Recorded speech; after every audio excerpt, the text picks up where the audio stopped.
Hello everyone, सबैजनालाई नमस्ते and welcome राइसोना channel. आज पनि मैले अर्को भिडियो लिएर आएको छु है। आज चाहिँ मसँग ठुलो ठुलो यो पोर्क लिएर आएको छु है, ठुलो ठुलो पिस छ। अनि यता राइस, यता आज चाहिँ मलाई हरियो खोर्सानी खाउँ जस्तो लागेर अनि हरियो खोर्सानी लेख्छु।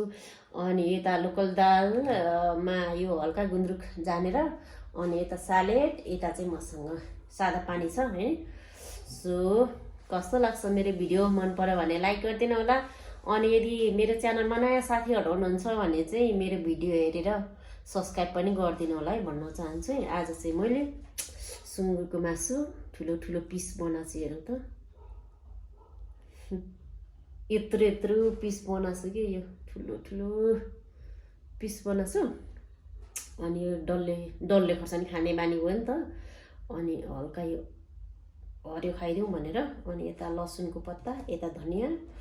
अब चाहिँ म स्टार्ट गरेँ है त। यो चाहिँ मैले यो लोकल दाल हो यो चाहिँ, अनि गुन्द्रुक जानेको छु, थोरै रसिलो हुन्छ नि त है। सो अनि अब म चाहिँ खाना सुरु गरेँ है त। दाल खाइदिउँ अनि मुछेर टक्कसँग लोकल दालको अर्कै स्वाद हुन्छ है। सो अब चाहिँ मैले स्टार्ट गरेँ है त।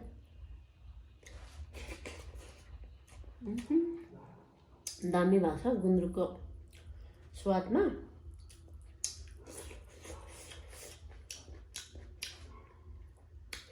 पिस चाहिँ खतरा भएको छ है। आज मैले ठुलो ठुलो पिस बनाइदिएको।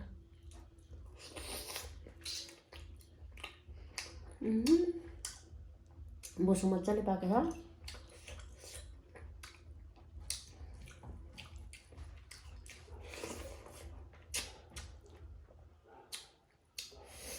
अनि यता मैले बक्ची पनि लगाएको। यो चाहिँ मैले घरमा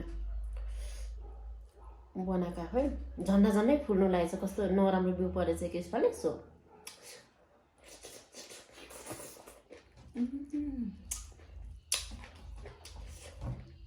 वाउ, टेस्टी भएको छ।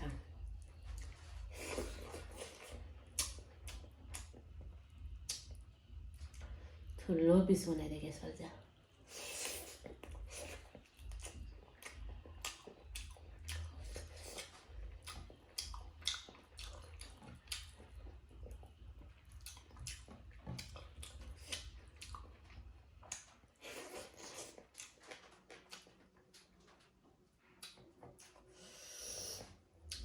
लसुनको पात खाइदिउँ।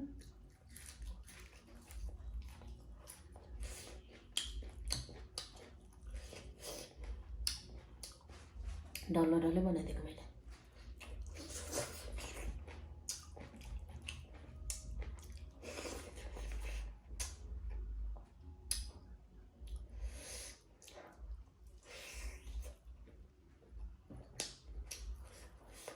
मासु चाहिँ मजाले पाकेको छ।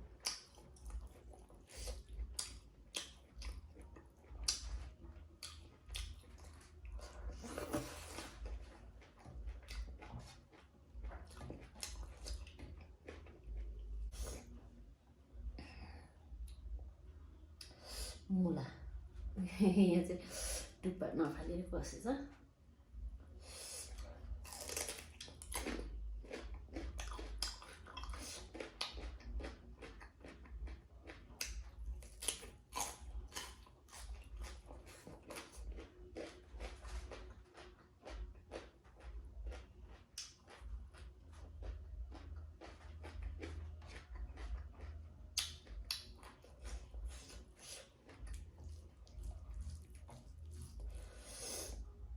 खोर्सानी खाइदिउँ है। अब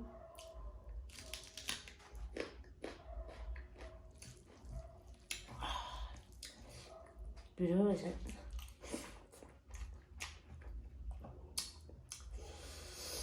लामो लामो साग बनाइदिएको।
시간 난데 거절해야 되나?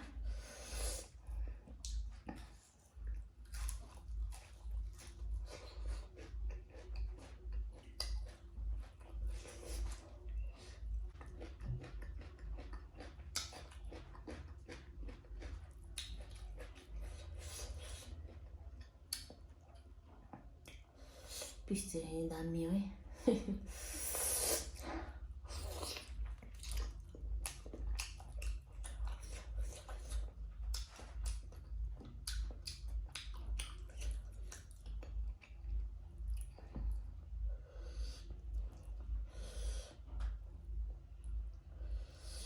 Kakak ini cari ini lo lagi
गुन्द्रुकको दाल चाहिँ दामी भएछ यो कसरी हल्यो मेरो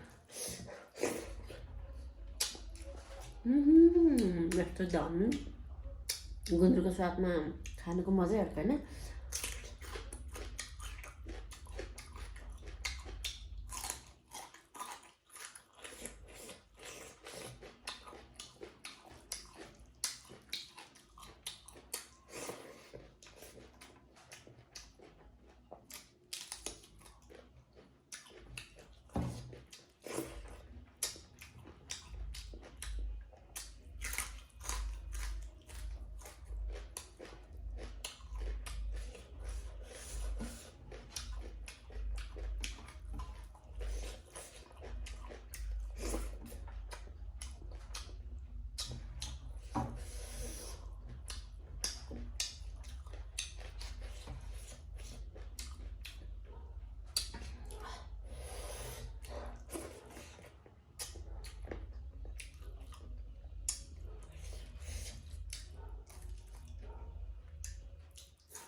मेरो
टन्नै खाएँ कि कत्रो कत्रो ठुलो पिस बनाएको थिएँ होइन अनि एउटा पिस चाहिँ खाइसकिनँ अनि स्यालेड रह्यो थोरै अनि यो खोर्सानी पनि खासै टेस्टी लागेन त्यही भएर खाइसकिनँ सो दाल भात चाहिँ चट्टै खाएँ अनि मासु ठुल्ठुलो पिस थियो धेरै खाएर अलिक खान सकिनँ so bye bye see you next video